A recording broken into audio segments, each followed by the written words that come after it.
neraca perdagangan kita misalnya dengan China selalu minus. Saya ingat di 2014 itu minus sampai 13 billion US dollar. Minus kita, neraca kita. 2021 kemarin minusnya sudah menjadi minus 2,4 billion US dollar. Tahun ini saya pastikan kita ada surplus dengan RRT. Saya pastikan itu. Presiden Joko Widodo menargetkan Indonesia tidak lagi tekor urusan dagang dengan China. Tak bisa dipungkiri, selama beberapa tahun terakhir, neraca perdagangan Republik Indonesia selalu defisit dengan China.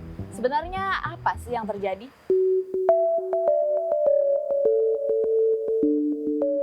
Kita tarik mundur sewindu yang lalu. Saat tahun 2014, perdagangan Indonesia mulai bertekuk lutut di hadapan negeri tirai bambu. Sepanjang 2014, defisit neraca perdagangan RI dengan China tembus 14 miliar dolar Amerika Serikat atau melambung 330% dibandingkan dengan tahun 2013.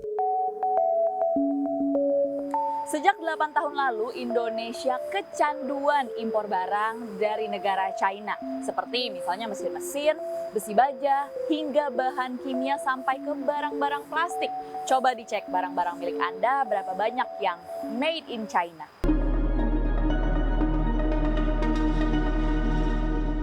Nah, justru sebaliknya nih, Indonesia gemar banget ekspor bahan material mentah ke China, seperti timah, nikel, hingga bauksit. Lalu Indonesia juga ekspor batu bara.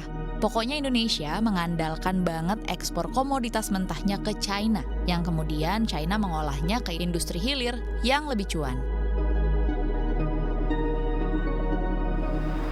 Sekarang kita bahas realita dari defisit neraca perdagangan Indonesia pada tahun ini. Kalau tadi Presiden Joko Widodo menjanjikan pada tahun 2022 Indonesia bisa surplus dagang dari China, nyatanya dari Januari hingga Agustus 2022 defisit perdagangan RI China masih pada angka 4,5 miliar dolar Amerika Serikat.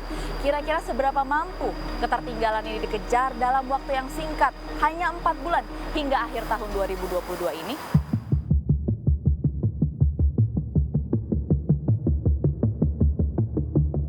Saya kira cukup realistis ya, apalagi kalau kita melihat perkembangan neraca perdagangan kita antara Indonesia dengan China, ya, itu kan memang mengalami perbaikan yang luar biasa. Ya. Yang biasanya kita mengalami defisit yang begitu besar, sekarang ini defisit itu sudah terpangkas, ya lumayan ya. Sekarang mungkin tinggal sekitar 2,5 miliar ya. Jadi dengan sisa waktu yang masih cukup berapa bulan ke depan ya. Saya kira masih cukup realistis. Nah, kalau kita lihat dari bulan ke bulan, neraca perdagangan kita dengan Cina itu memang naik turun. Ada waktunya kita surplus, ya. Jadi dengan melihat sisa waktu ini, saya kira masih memungkinkan sekali untuk kita mengejar bisa surplus. Ya. Sekarang ini perkembangan ekspor kita yang sangat memang membaik, yang ditopang oleh salah satunya adalah hilirisasi yang dilakukan oleh pemerintah, yang di mana contohnya saja untuk nikel itu ekspor kita ya itu mengalami peningkatan yang luar biasa ya, sekitar 250% ya, dikarenakan kita melarang ekspor dalam bentuk raw materials ya, yang harus ada pemrosesan lebih lanjut di dalam negeri, dan ini pemerintah nampaknya cukup konsisten. Hasilnya saya kira seperti yang saya sampaikan tadi, ada lonjakan ekspor, nilai ekspor untuk nikel, dan ini bisa terjadi di produk-produk yang lain ya. Barang-barang ekspor kita bisa mengalami penambahan nilai tambah ya, sehingga nilai ekspor kita bisa lebih besar, lebih tinggi. Sementara di sisi lain dengan pemrosesan itu juga kita mungkin bisa menekan kebutuhan impor kita ya.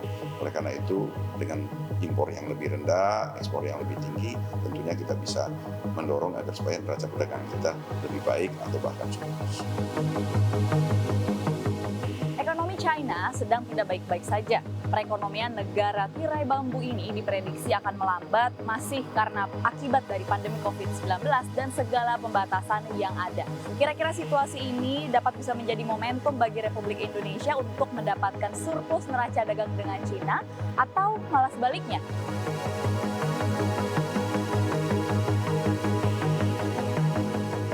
Kira ada plus minusnya sebetulnya, karena kita hubungan dagang dengan Cina kan cukup besar. Jadi kalau mereka melambat, kita juga ikut melambat. Jadi seperti di jalan tol ya, kalau di depan kita lambat, otomatis kita juga nggak bisa mempercepat kendaraan kita begitu. Analoginya demikian. Jadi kalau mitra dagang kita melambat, di satu sisi memang ada potensi kita bisa surplus, tapi maknanya kurang positif di dalam jangka panjang sebetulnya. Alangkah baiknya kalau kita bisa surplus di dalam berbagai kondisi ekonomi Cina, itu akan lebih baik.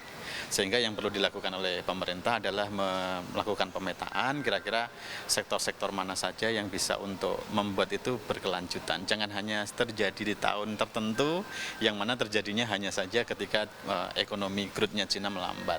Tapi kalau itu terjadi di semua kondisi, saya kira itu lebih bagus.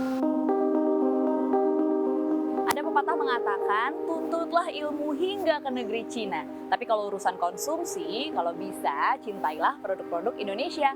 Tim Liputan CNBC Indonesia.